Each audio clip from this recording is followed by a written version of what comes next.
What's in your trunk? Nah. We're not doing a game show. Yeah, I think we're just going to empty the Kimpex. That's a lot easier. So we're going to break these down into two groups, and you will see it's all handy stuff. First group is repairs and maintenance, and we have our tool kit. We have our tire inflator, compressor.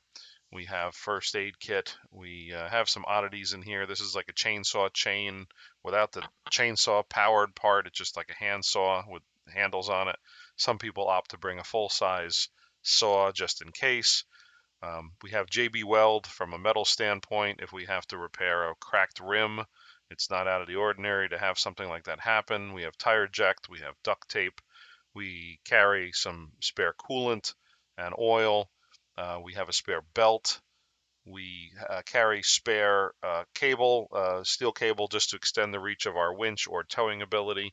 And then we also have our jack equipment and our spare tire plugs in the orange box. Speaking of spare tires, if you don't carry some kind of jack or a fire extinguisher or a spare tire, you're asking for trouble. I know a lot of people think they can patch everything, but sometimes there's so much damage that you're just better off having a spare tire. So this is all a mess, but it all fits in here, and we have spare spark plugs, we have spare rags, and just various different items that we may need. The second group is really about survival. We have our tow strap, which is handy to have. You shouldn't go anywhere without it. We have food and water.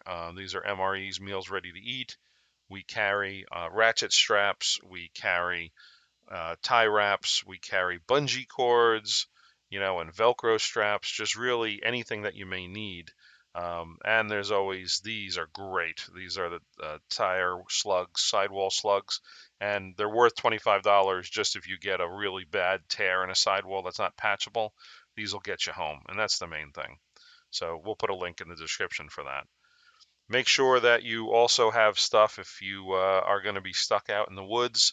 We try to have extra little sleeping bags, garbage bags, a life straw for drinking water if you can't find any, a little tent.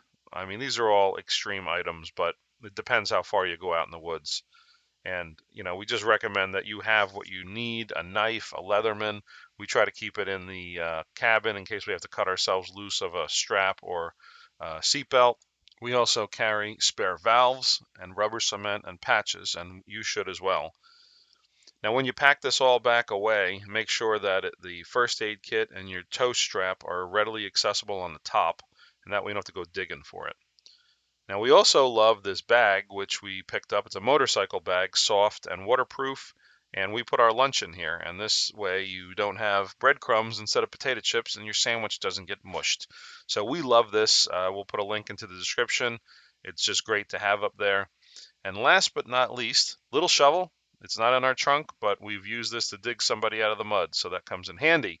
Also, we want to give a shout out to MudBandit for sending us a 2-footer and a 4-footer MudBandit. It prevents you from having to put your hand down in the muck to attach your vehicle if you have to get extracted from water or mud. It's great to have. We'll put a link in the description. They're available in 2 and 4 foot. So thanks again, guys. So tell us what is in your trunk and what do you carry on your essential list.